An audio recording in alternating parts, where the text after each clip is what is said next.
Paris en hiver.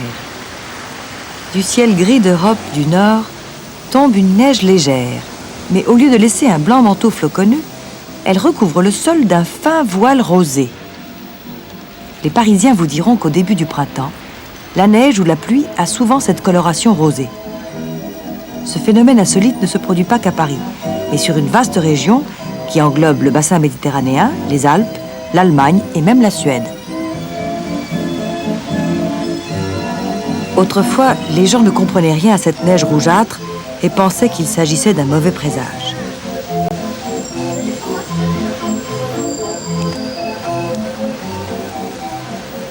Récemment, le regard de la science s'est posé sur ce phénomène que les gens du peuple avaient redouté pendant si longtemps.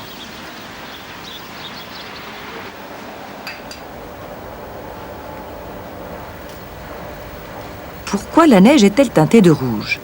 Commençons par filtrer de l'eau de fonte en la faisant passer dans un filtre blanc à mailles serrées.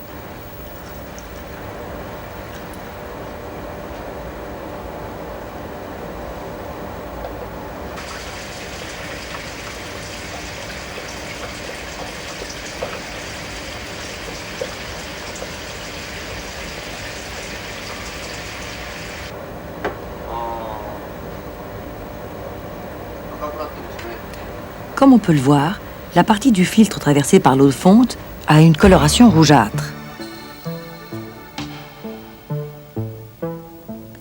L'examen au microscope révèle que cette coloration est du sable rougeâtre d'une granulométrie inférieure à 50 microns ou 50 millièmes de millimètre. Certains grains sont percés de trous, tandis que d'autres présentent une surface éraflée.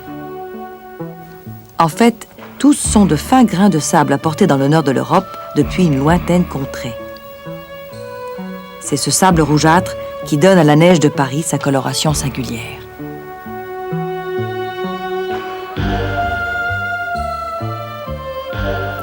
Mais d'où vient ce sable ?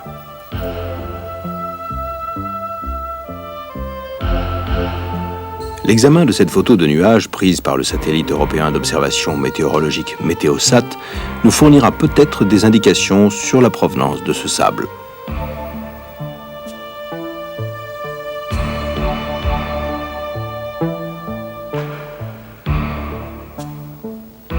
La neige tombée sur Paris et d'autres régions d'Europe a été apportée par ces formations nuageuses. Par conséquent, si nous essayons de remonter dans le temps, nous pourrons voir d'où elles viennent.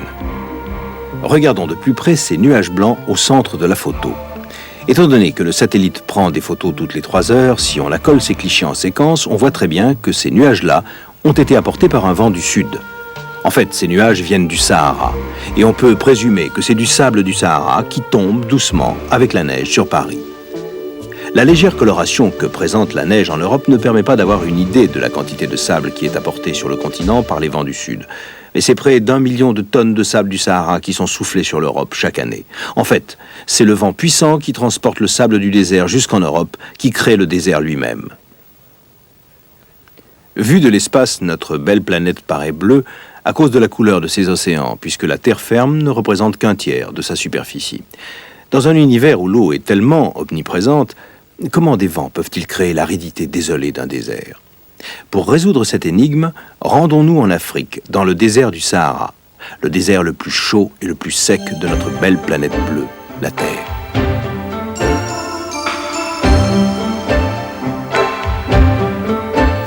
Notre poursuite des vents du désert a commencé en Algérie.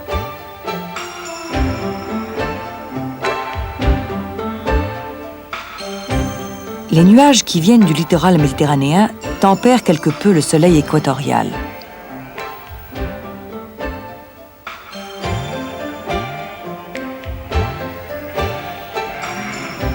Ce pays en bordure de Méditerranée jouit d'un climat très doux et ses habitants peuvent récolter les fruits de la terre en abondance car il y pleut beaucoup en hiver.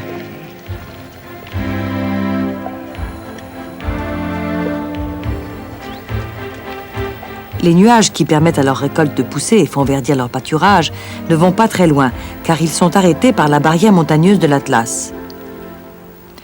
Ces montagnes, dont certaines culminent à 4000 mètres, forment une sorte d'écran à 200 km seulement du littoral. Derrière cet écran, caché par les hauts sommets, se trouve une vaste étendue désertique, le Sahara.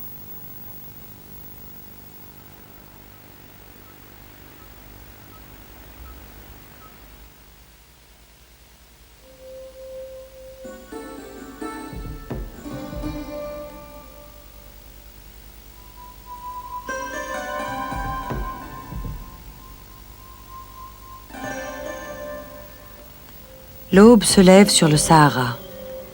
Les jeux d'ombre et de lumière dans la fraîche transparence de l'air du désert donnent au jour qui se lève un aspect irréel.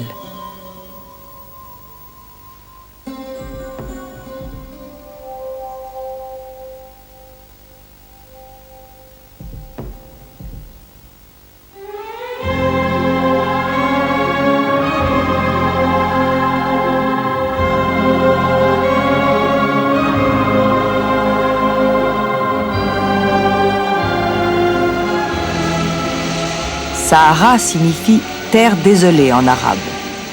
Elle est vraiment désolée, désolée et immense, recouvrant un tiers de tout le continent africain. Le soleil de plomb, le vent qui hurle, l'harmattan, sont les caractéristiques du milieu saharien, torride et balayé par les vents.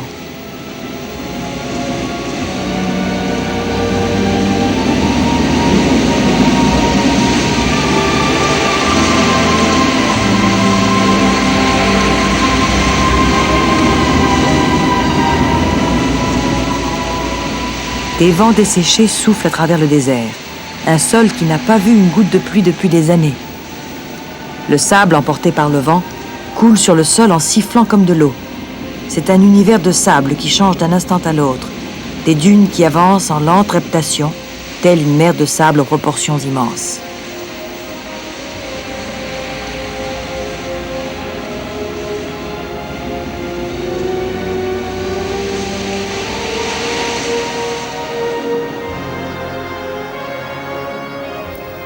Le sable laissé par les vents forme des dunes.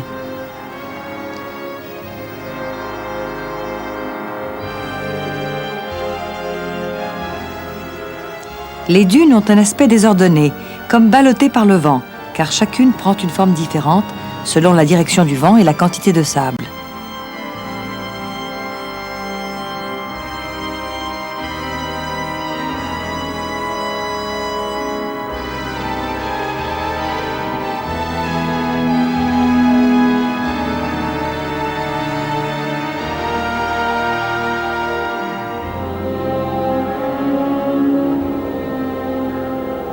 Ces collines de sable se déplacent sous l'effet de leur propre poids, même lorsque le vent est tombé.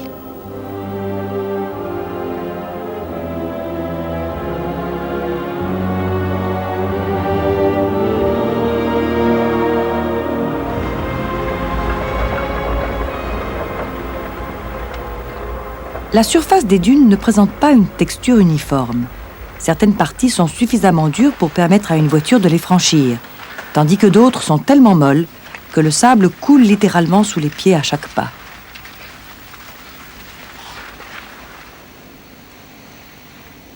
Depuis le sommet d'une dune, on voit très bien que la partie dure est celle qui est exposée au vent, tandis que la partie molle est sous le vent.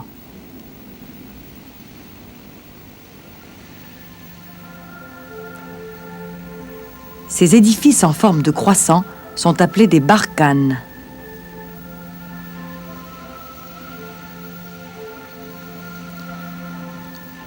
Comme toutes les barkhanes sont orientées dans la même direction, on peut dire que le sens du vent dominant est ici de droite à gauche.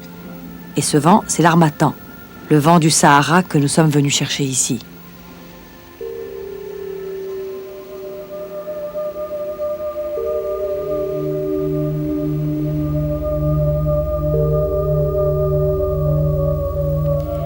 Pour avoir une vue d'ensemble de ces dunes, regardons une photo satellite de la région où se trouvent les barkhanes. Les nombreuses lignes qui ressemblent à des coups de griffe sont les collines de sable. Elles sont alignées très régulièrement dans le sens nord-est-sud-ouest, ce qui indique la direction dans laquelle souffle le vent. Dans cette région, le vent du désert, l'harmattan, souffle toujours du nord-est au sud-ouest.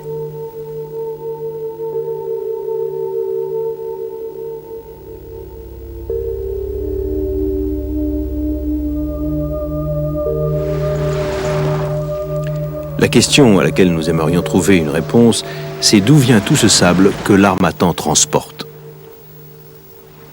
Voici le haut plateau du Hogar, situé dans la partie centrale du Sahara. Il y a très longtemps, il était recouvert d'une épaisse couche de grès et de granit. L'activité volcanique est devenue très vive dans cette région au Tertiaire et au Quaternaire, et des orgues basaltiques se sont formés dans le sous-sol avec le refroidissement du magma dans les cheminées des volcans pendant les éruptions.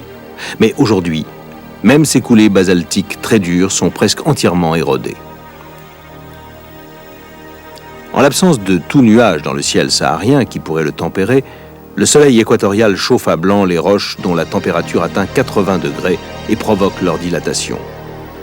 Mais la nuit, cette chaleur s'échappe dans l'atmosphère par la transparence du ciel et la température tombe alors brutalement, parfois même au-dessous de zéro. La différence entre les températures diurnes et nocturnes est en moyenne de 50 degrés. Du fait de cet énorme écart, les roches se dilatent et se rétractent fortement, ce qui les brise en petits morceaux appelés graviers.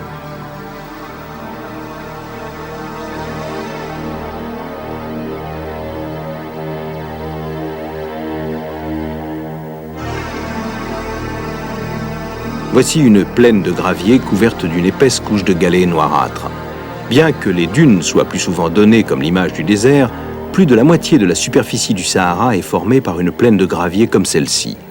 Chauffé à blanc par la fournaise qui tombe du ciel, ce gravier se dilate et se rétracte lui aussi, ce qui le brise en morceaux encore plus petits. Et c'est ainsi que se forme le sable. Lorsque les particules sont devenues suffisamment petites et légères, le vent les balaie et les envoie à travers le désert.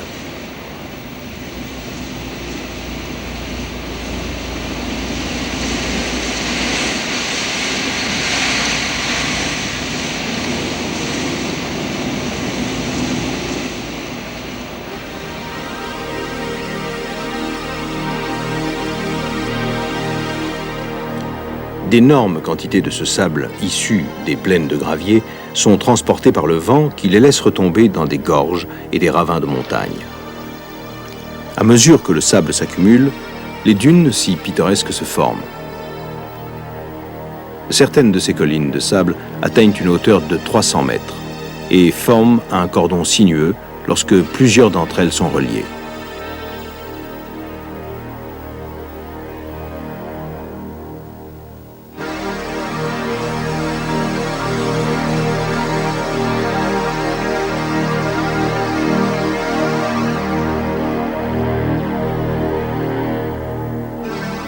À la surface des dunes, les sables perpétuellement en mouvement sont sculptés par le vent et reçoivent ce que l'on appelle des rides ou modelés éoliens. Les modelés éoliens sont formés par la collision des grains de sable et leur tri en fonction de la granulométrie.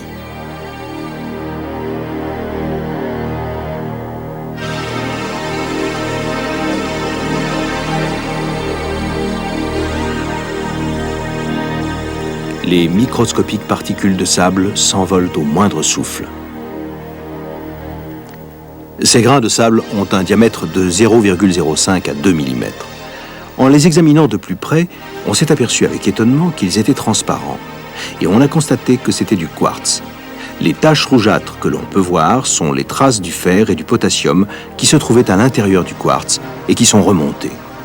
Ce sont ces taches de couleurs qui confèrent aux dunes leur teinte rougeâtre caractéristique.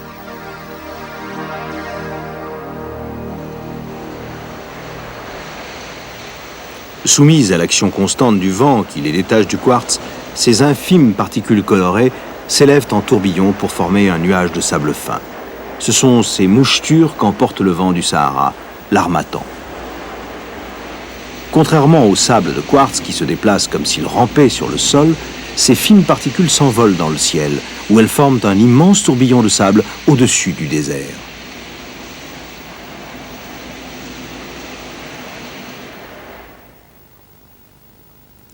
Cette étonnante photo, prise par satellite, montre une tempête de sable au-dessus du désert du Sahara. On voit très bien que le sable vrillé au centre du tourbillon est emporté vers l'ouest par l'harmattan qui souffle du nord-est.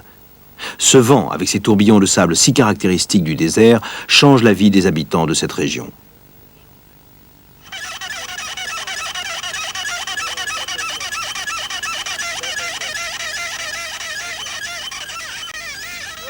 Peuplée de nomades, la Mauritanie est tout entière dans le Sahara. Ces gens tirent de l'eau d'un puits profond de 90 mètres. Il est presque impossible de la remonter à la seule force du poignet.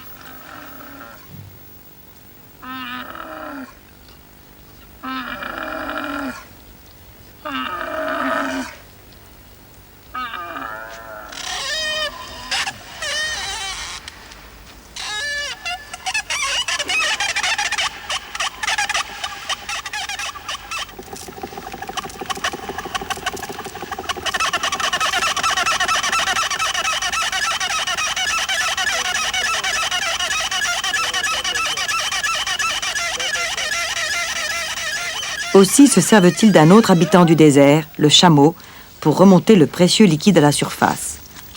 Autrefois, ce puits avait de l'eau en abondance, mais son niveau a brutalement baissé à cause de la sécheresse prolongée. Ces gens viennent d'un village situé à 25 km d'ici. Ils ont marché pendant 5 heures pour venir chercher de l'eau, car les puits de leur village sont à sec. Près du puits, on peut voir une plantation entourée de palmiers. Il s'agit de l'une des fermes collectives créées par le gouvernement qui tente de stabiliser l'existence de ces nomades, mettant ainsi un terme à leur mode de vie traditionnel de migrants. Dans cette ferme, on se sert de pompes pour puiser l'eau si précieuse. Lorsqu'il y a suffisamment d'eau, on peut même faire pousser des légumes dans le désert. Les habitants de cette ferme collective élèvent également des animaux domestiques tels que poulets et chameaux. Au début, l'expérience de ferme collective a été une réussite.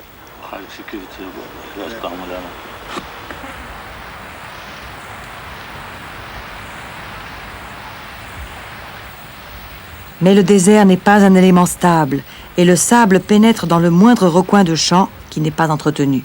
Ici, les fermiers doivent exercer une vigilance de tous les instants. Les palmiers dattiers ont été plantés afin de former un écran devant les fermes pour éviter aux produits de la terre les plus délicats d'être arrosés par le sable du désert. Mais maintenant, même les palmiers sont peu à peu recouverts par le désert qui avance inexorablement.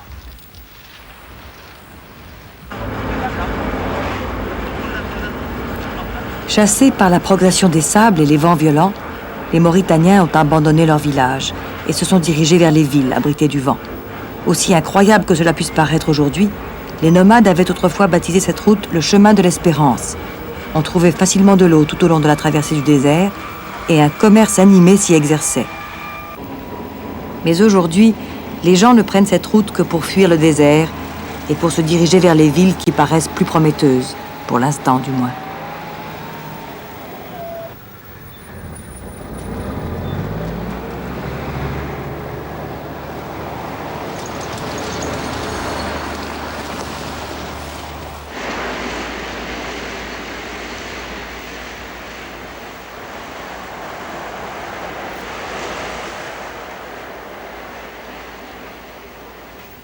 Voilà l'une de ces villes. Prise dans le tourbillon d'une tempête de sable, voici la capitale de la Mauritanie, Nouakchott, dont le nom signifie « ville dans laquelle souffle le vent ». En quittant le Sahara, l'harmattan la traverse. C'est la ville vers laquelle fuient les nomades du désert. Ils sont près de 100 000 à s'y être réfugiés après avoir abandonné leurs puits asséchés et leur mode de vie ancestral lié au désert. La population de Nouakchott a décuplé en 20 ans.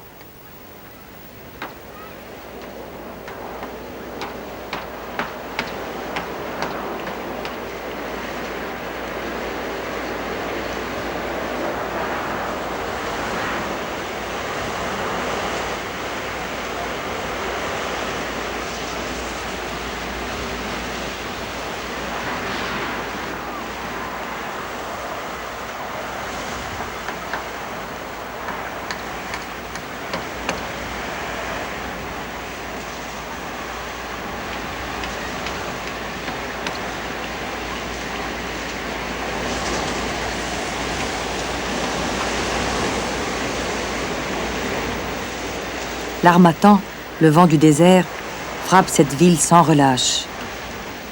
Au-delà, l'océan Atlantique. Impossible d'aller plus loin.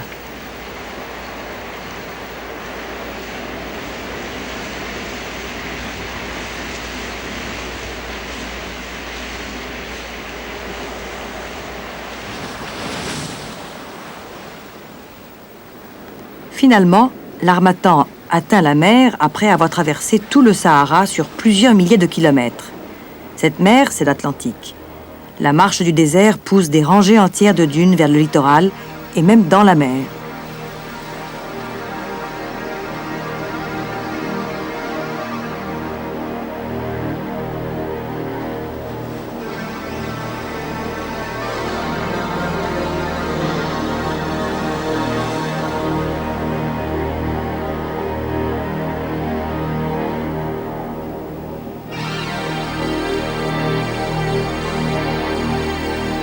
Cette photo d'une tempête de sable prise par satellite montre que l'Harmattan transporte le sable depuis le cœur du Sahara jusqu'à des régions situées loin au-dessus de l'Atlantique.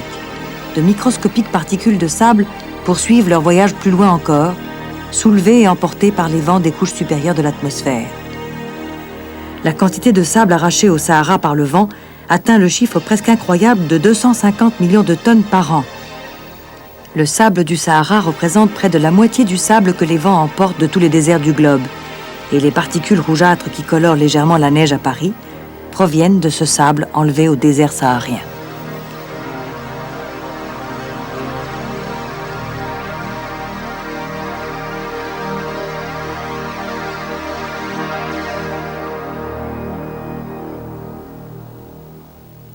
Les vents qui transportent ces nuages de sable font partie de l'écoulement général de l'air autour du globe. En fait, il existe un rapport étroit entre les courants d'air et les régions désertiques, rapport que l'on comprend mieux si l'on observe le mouvement des nuages. Cette photo prise par satellite montre les mouvements nuageux sur une période de 3 mois. On peut voir des nuages qui se déversent furieusement à la hauteur de l'équateur, mais dont la quantité diminue autour du Sahara, bien que ce vaste désert se trouve juste au nord de l'équateur. En effet, les nuages qui se forment à proximité de l'équateur ont grand-peine à parvenir jusqu'au Sahara. Observons maintenant la formation des nuages sous un angle différent, c'est-à-dire depuis le pôle Nord. Si l'on superpose les nuages qui se sont formés sur une période de 3 mois, on s'aperçoit que certaines régions ont une forte couverture nuageuse, tandis que d'autres n'en ont pratiquement pas. Les régions à faible production nuageuse constituent une ceinture en forme de beignet. On y trouve le Sahara, la péninsule d'Arabie et l'Inde, ainsi qu'une région qui recouvre le Mexique et l'Arizona.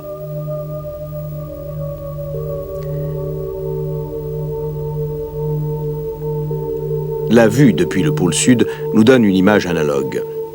On voit une ceinture en forme de beignet constituée par les zones à faible pluviosité. Il s'agit du désert du Kalahari dans le sud de l'Afrique, du Chili et du continent australien.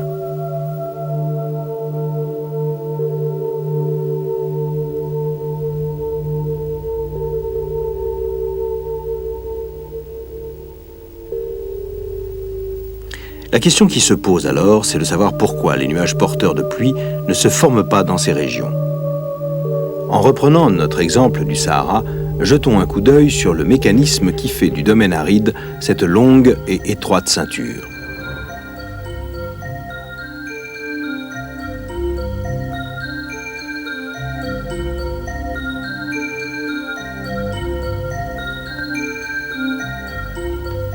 Comme nous l'avons vu, l'Harmattan est le vent puissant qui traverse le désert saharien.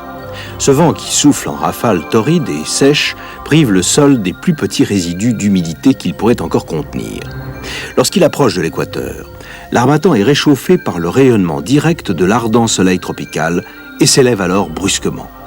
L'air, qui est ensuite refroidi dans les couches supérieures de l'atmosphère, forme des nuages qui, à leur tour, apportent la pluie sur la Terre.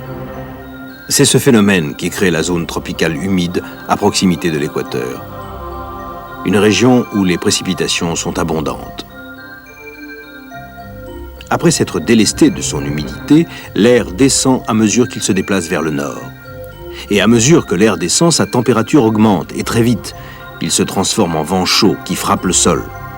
Étant donné que des vents chauds et secs balaient l'un après l'autre la surface de la Terre, le sol finit par être complètement desséché et transformé en désert. C'est ainsi que les vents ont donné naissance à cette grande région aride, le Sahara, qui s'étend sur 5000 km d'est en ouest et 500 km du nord au sud, et qui représente près d'un tiers du continent africain. L'écoulement d'air qui remonte au-dessus de l'équateur et redescend près des régions situées à 30 degrés de latitude nord entoure le globe d'une ceinture aride.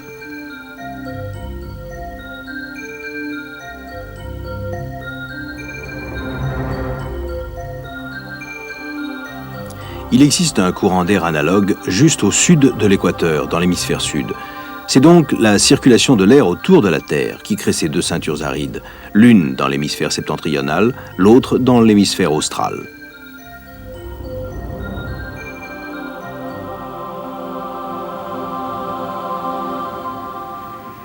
La progression des déserts peut être observée en différents points du globe, mais rarement de façon aussi spectaculaire que dans la région du lac Tchad, au sud du désert saharien.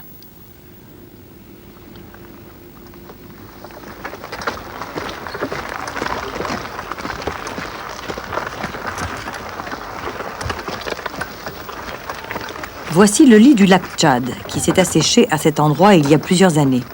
Autrefois, ces pêcheurs mettaient leurs embarcations à l'eau tout près du village, mais aujourd'hui, ils sont obligés de les transporter beaucoup plus loin car le lac Tchad s'est retiré.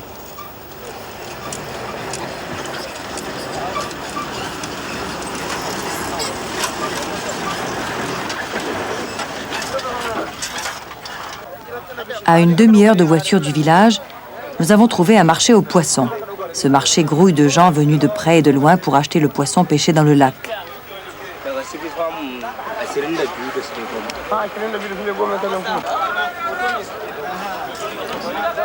En voyant l'eau près du marché, nous avons su que nous étions arrivés au cours d'eau qui nous mènerait au lac proprement dit.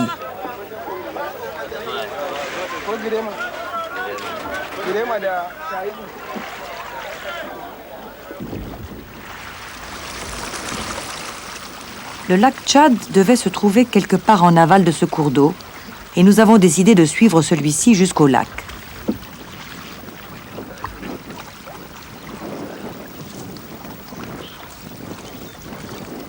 Les habitants de la région prétendent qu'ils font leur plus belle prise depuis quelques années, car les poissons remontent le cours d'eau au fur et à mesure de l'assèchement du lac.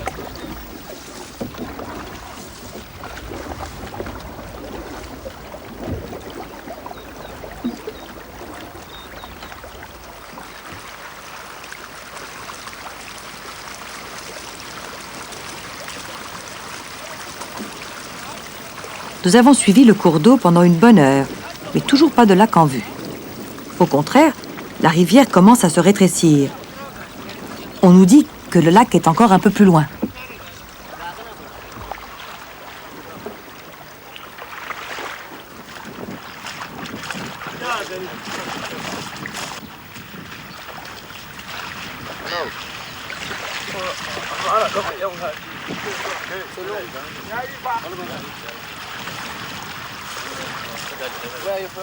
D'où venez-vous? Où habitez-vous? Gagam? Ah, Gagam. Et c'est votre village? Et c'est loin d'ici? Oui, c'est loin. Et loin comment? Combien d'heures? Nous avons voyagé pendant 4 jours. À notre grande surprise, nous avons découvert que le lac Tchad s'était déjà retiré en un point situé à 4 jours de marche d'ici. Suivant le retrait des eaux, ces populations ont entièrement réimplanté leur village au bord actuel du lac.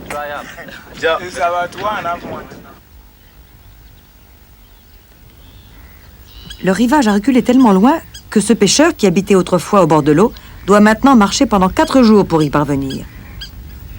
Il y a 1 mois et demi, les eaux du lac Tchad arrivaient jusque-là.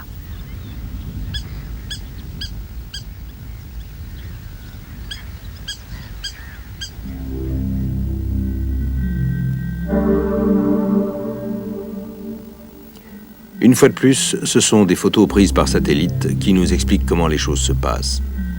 En 1973, le lac Tchad était aussi grand que l'île de Shikoku au Japon, le New Jersey ou le Pays de Galles. Sur cette photo prise à l'époque, on distingue parfaitement la couleur bleue du lac. De tout temps, le lac Tchad a été peu profond avec un lit plat, un lac qui traduit le moindre petit changement intervenu dans le milieu ambiant.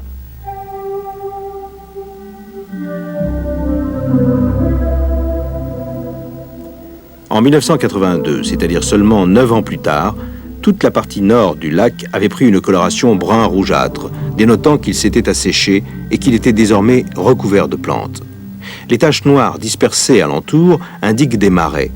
La partie principale du lac a été réduite à la petite zone que l'on voit au sud. En 9 ans à peine, ce lac a perdu près de la moitié de sa superficie. Vers 1983, le nombre des marais avait diminué de plus de la moitié.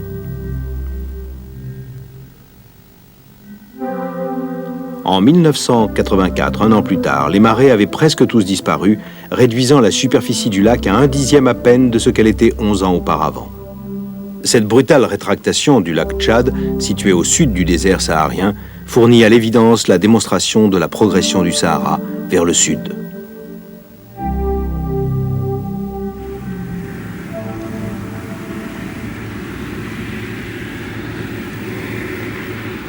Voilà un grand lac qui est progressivement grignoté par le désert.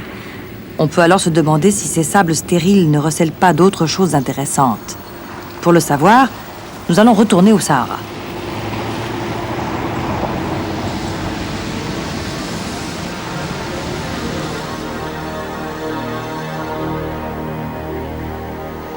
Dans l'une des plaines de gravier, nous avons découvert des arbres pétrifiés.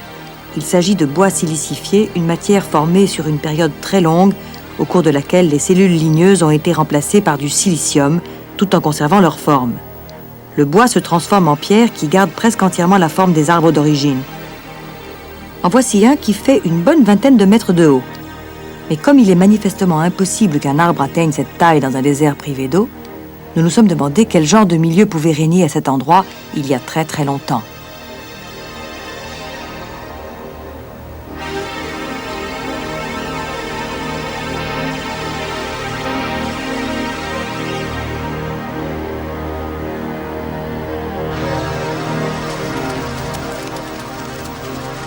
D'autres objets encore plus mystérieux ont été trouvés dans cette plaine. Il semblerait qu'il s'agisse de fragments de fossiles animaux. La couleur de l'une des faces est totalement différente de celle de l'autre. Ceci doit être la face qui a été exposée aux intempéries lorsqu'elle est remontée à la surface. Je pense qu'au départ, ce fossile se présentait comme ceci. Ah bon, vous pensez? Oui. Oui, à mon avis, cette décoloration pourrait bien être secondaire. Cela devait être la couleur d'origine, car elle est très prononcée. Regardez, ces morceaux se correspondent, on dirait, comme ça, oui, oui. Ils s'adaptent parfaitement.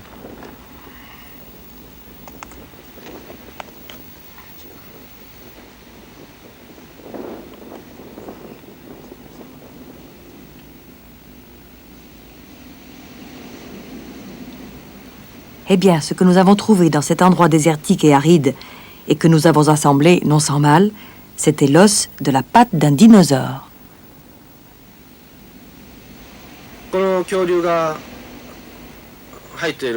Le sous-sol se compose de strates dans lesquelles on trouve des dinosaures et du bois silicifié, parfois de grandes dimensions.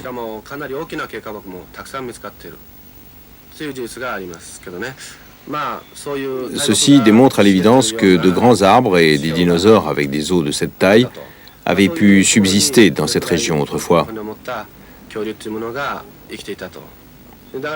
On peut donc en déduire qu'il s'agissait d'une contrée plutôt humide.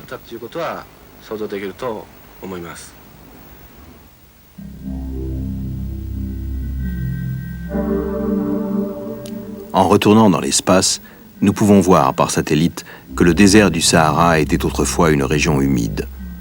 En novembre 1981, on a utilisé des ondes hertziennes spéciales pour balayer le Sahara depuis la navette spatiale Columbia.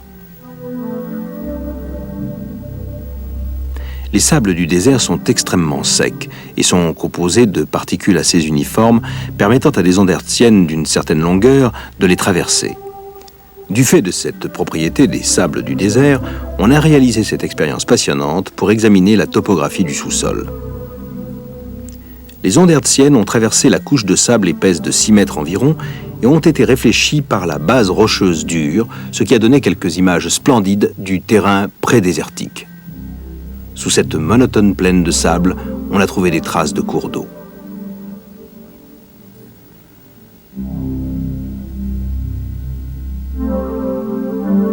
En fait, on a découvert que de nombreux fleuves, certains aussi grands que le Nil, traversaient cette région en creusant de profondes gorges. Voici plusieurs dizaines de millions d'années, le Sahara, avec ses grands arbres, ses dinosaures et ses fleuves, était bien différent de ce qu'il est aujourd'hui. Lorsqu'on regarde ces dunes arides balayées par les vents, cela paraît invraisemblable.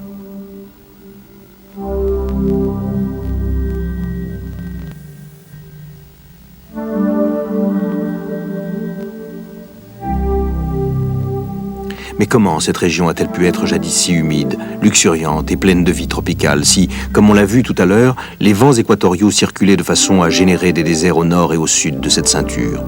En fait, ces zones arides ont toujours existé, mais ce sont les continents qui se sont déplacés. Les mutations intervenues dans la région que nous appelons aujourd'hui le Sahara ont été provoquées par le déplacement de l'ensemble du continent africain. Il y a 200 millions d'années, ce continent se trouvait près du pôle sud. Ce sont des pressions internes venues du cœur de la Terre qui ont commencé à le faire bouger et à le faire progresser lentement vers le nord. L'endroit où nous avons trouvé le fossile de dinosaure a connu une période de sécheresse en traversant la ceinture aride de l'hémisphère austral.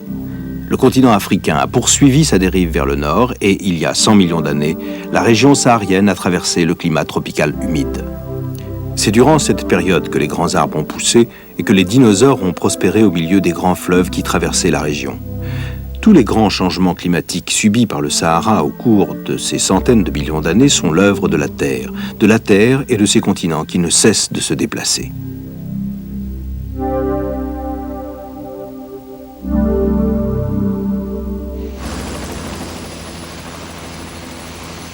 Mais le rythme actuel de la progression du Sahara est beaucoup plus rapide que ne peut l'expliquer la seule dérive des continents.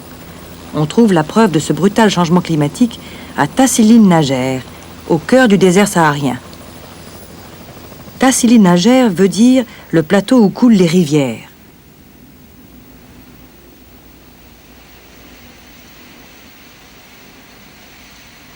Comme son nom l'indique, il présente ici et là des traces de passage de cours d'eau.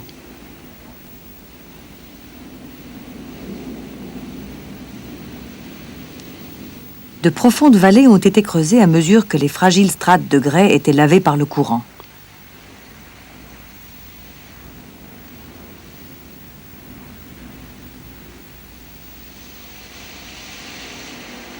De toute évidence, cette région a dû connaître à une certaine époque une période humide avec de fortes précipitations.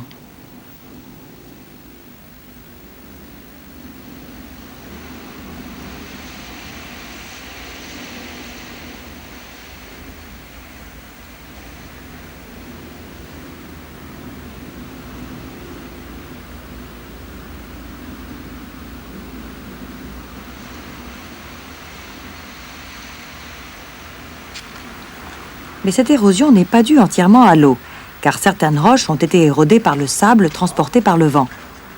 Le sable ne dépasse pas une certaine hauteur, et donc seul le bas de la roche est érodé. Très fragile là. Ouais, ouais. Il y a des trous là. Oh, すごい。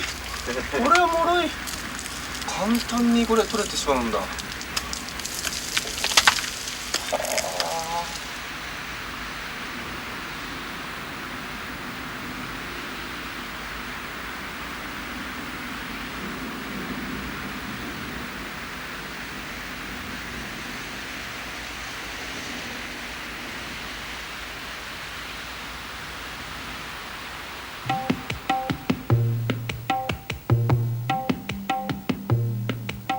C'est à la surface de ces rochers que l'on trouve les traces les plus émouvantes de l'histoire de cette région, marquée par une alternance d'humidité et de sécheresse.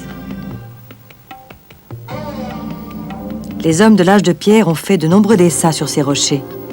Au cours d'une période allant de 2000 à 6000 ans, les hommes qui vivaient ici ont fait des dessins qui y décrivent leur vie quotidienne. Les plus récents montrent des chameaux qui nous rappellent la vie actuelle dans le désert.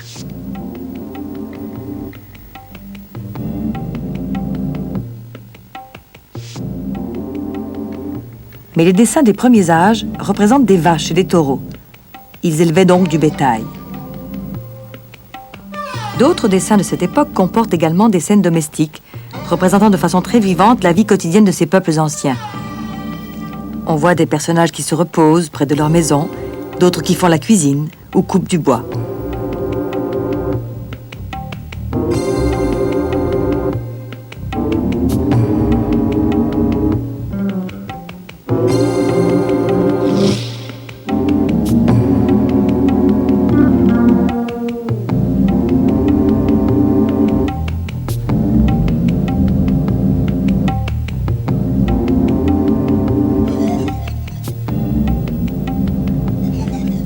À une époque encore plus reculée, les hommes ont dessiné des scènes de chasse avec des chiens. Ces dessins indiquent que ce qu'on appelait le Sahara vert, avec ses fleuves, sa faune et sa flore abondante, existait encore il y a 6000 ans. Aujourd'hui, le Tassili ne présente plus la moindre trace du Sahara vert, si magnifiquement illustré par les peintures rupestres. Mais il reste un témoin vivant de cette époque, sous la forme d'un cyprès dont on dit qu'il a 4000 ans.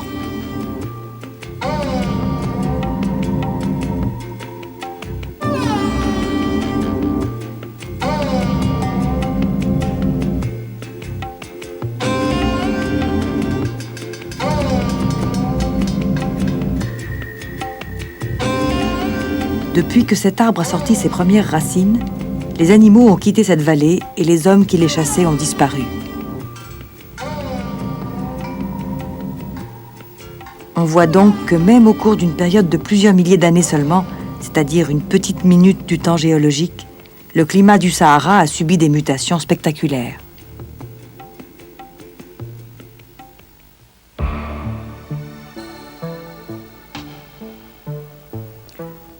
Le Tassili conserve des traces des changements climatiques qui ont eu lieu au cours de cette période relativement brève.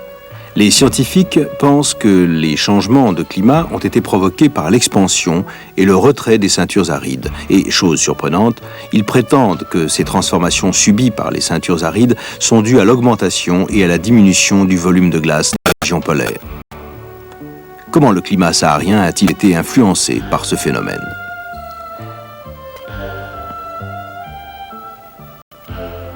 Au fur et à mesure de l'expansion de la glace du pôle Nord au cours de l'ère glaciaire, il y a 18 000 ans, les ceintures arides ont été repoussées vers le sud.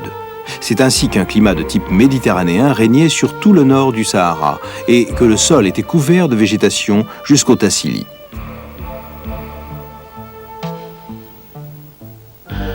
Il y a 12 000 ans, la glace du pôle Nord s'est brusquement rétractée, ce qui a provoqué une nouvelle expansion du désert du Sahara vers le nord. C'est à cette époque que le Sahara a connu sa plus grande superficie. Il y a 8000 ans, le froid régnant au pôle sud a gagné en intensité, obligeant les ceintures arides australes à remonter vers le nord. À la suite de ce phénomène, le Sahara a connu une ère de verdure que l'on voit reproduite par les peintures rupestres du Tassili.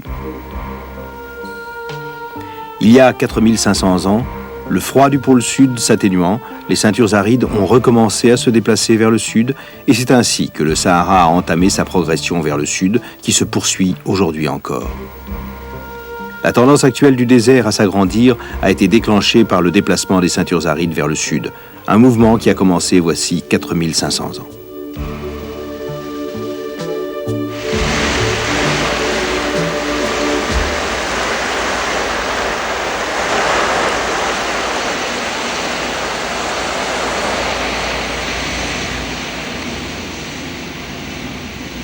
Voici Nouakchott, la ville à travers laquelle souffle le vent. Les hommes du désert ont été refoulés jusqu'ici par la progression des sables dans leur village et l'assèchement de leurs puits.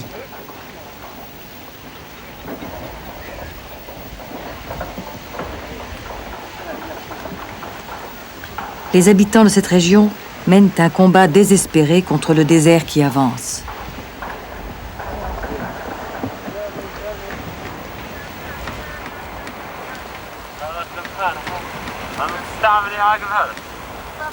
Qu'est-ce que vous faites là ? C'est ici que je vais construire ma maison.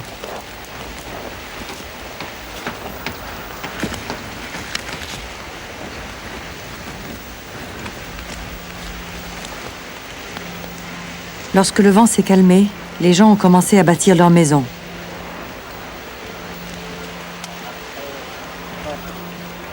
Ils ont commencé par creuser un trou dans le sable pour y dresser un pilier. Puis ils durcissent la terre avec de l'eau pour éviter que le trou ne s'agrandisse.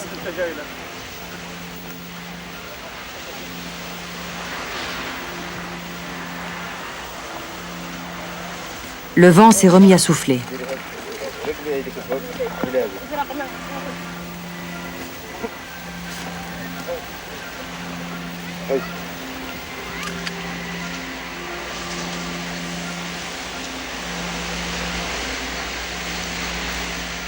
Pour ces hommes du désert dont la vie n'a été qu'une longue lutte contre le sable et la sécheresse, le combat reprend.